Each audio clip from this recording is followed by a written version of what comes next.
So tonight's dinner is going to be kind of like a roasted chicken.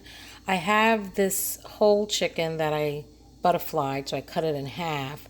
And then I have some extra chicken thighs. I think this is like a 3 pounder. So I actually these two were thawed. Actually, these three were thawed from the freezer, and then these were fresh. And I put like a garlic seasoning on it. So I'm just going to put the same garlic seasoning on the rest of it. It's this savory spice seasoning from, savory spice seasoning shop, La Plata Peak Adobo Spice.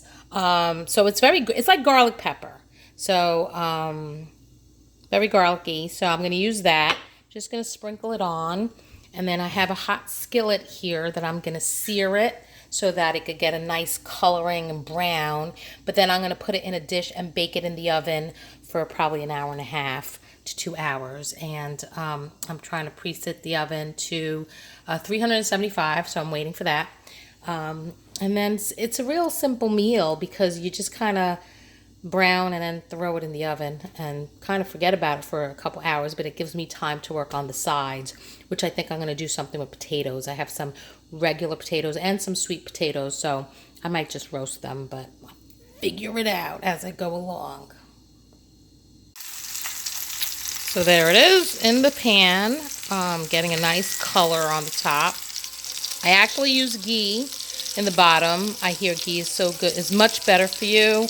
And it's actually made from butter, so you do get like a butter flavor to it without it's actually dairy free. Somehow the lactose milks and they're removed because it's cooked down and separated. So it's actually, even though it's made from butter, it's technically dairy free, which is interesting. So that's why it has a high smoke point and it doesn't burn. But yet it still gives a buttery flavor. So I figured, you know what, I'm gonna use that today. I kind of always forget and I don't use it as much as I should. So I'm getting a nice brown on it when it pulls off a little easy. Actually, oh no, look at that. So once I get it browned, I'm going to do it a little more. It doesn't have to be cooked all the way through. I'm putting it in this dish. This is a Pampered Chef dish I had forever, and I always forget about it. Look how it's still light. It's not dark in color because I don't get to use it as much. But it keeps the chicken so moist. It keeps all the juices inside when it bakes. So literally when we take it out an hour and a half later, it's just falling off the bones. So that's how the kids like it. They want it to fall off the bones, but it keeps even the breast meat is still juicy. So I'm using that tonight. Love that thing.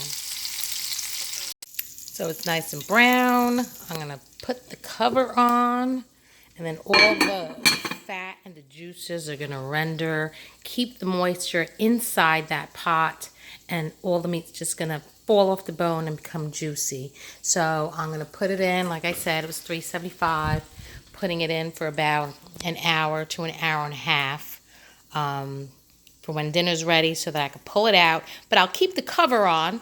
Yeah, I can't lift that with one hand. I'll keep the cover on so that it stays hot. Because of that ceramic, it keeps it hot while the sides are cooking. So that works too. Actually peeled and cubed regular potatoes. I had 4 left, and of course leftovers always get used. But I also had some sweet potato, and I had a butternut squash. So I peeled and cubed all that. And then I'm just going to drizzle with my, drizzle with my avocado oil over the top. And then I'm going to season it with that same La Plata Adobo something seasoning blend. Yeah. La Plata Peak Adobo sauce. Spice, sorry. So I'm just going to season it with that. So it has the same flavor as the chicken. And then I was watching a YouTuber, this coming out? I was watching, there it goes. I was watching a YouTuber, her name is Queen's Cabinet, and she made chicken, like chicken thighs in a skillet, just like I had. She browned them, And then to the scrapings, she actually added sun-dried tomatoes, pesto, and cream, and made like a sauce for the chicken. She actually put the chicken back in to simmer it, but I think with the drippings, I'm going to actually make the sauce so that we could pour over the chicken and the potatoes. Yeah, and then I have a little bit of broccoli left over and some asparagus that I'm going to throw in the oven too. So I'm going to throw those in the oven and get them going. Yeah, I cook a lot, but we use a lot. We need the leftovers for the week, and then we end up eating them. So, I mean, these are great for breakfast too. You know, you serve that with eggs. All right, so let me throw that in the oven and get it going. Okay, so here's asparagus and leftover broccoli from Costco. Just gonna spray it with that oil. I like the avocado or the olive oil, but this was a 2-pack from Costco. And they're pretty big and price is good. And then I'm going to put the same seasoning on that too. And stick it in the oven. And that's it. Oven is doing all the work today. So let me open that up. Look at that. Oh, I might have to switch some stuff around. All right. Never mind. Let me move some stuff. Okay, so the chicken came out, and look at this. Look at that. Delicious.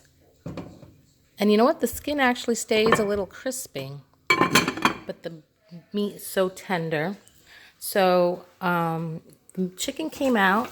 I actually flipped over the vegetables so they're nice and crispy on the bottom. They're cooked, but I'm just getting them a little more crispier on the other side. And then I started heating up the skillet.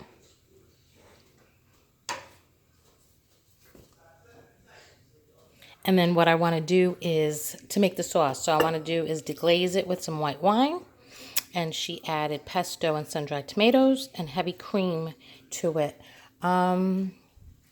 Because it has the chicken, skin stuck, plus the garlic flavor from the garlic powder, that adobo powder that I had on it. So, yeah, I don't know if it's hot enough.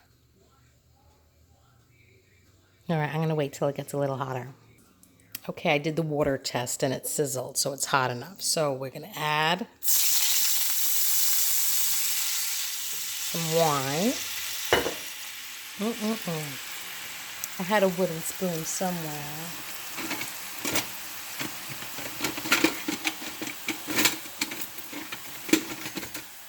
Give me this one. There we go. Plus it helps clean your pan out better too.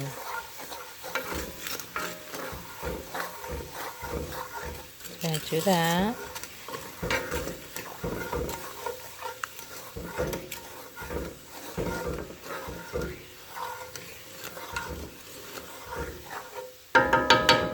So I'm gonna let that simmer.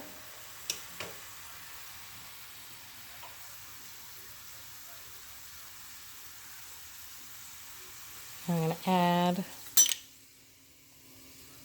some pesto. Costco. I know I'm going to make a mess. There we go. Add some pesto. Get another spoon for the sun-dried tomatoes.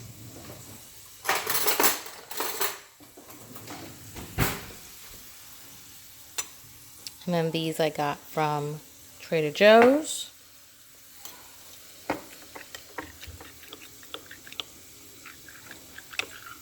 I don't know. A little bit.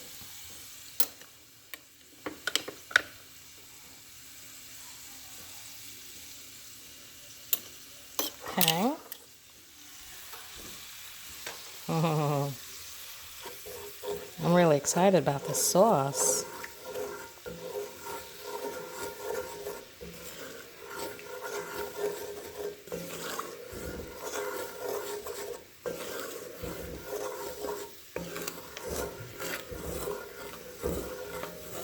This is like, I guess with the sun-dried tomatoes and the pesto, can I say it's like Tuscan style? Perhaps. Smells so good too. Let me give it a taste.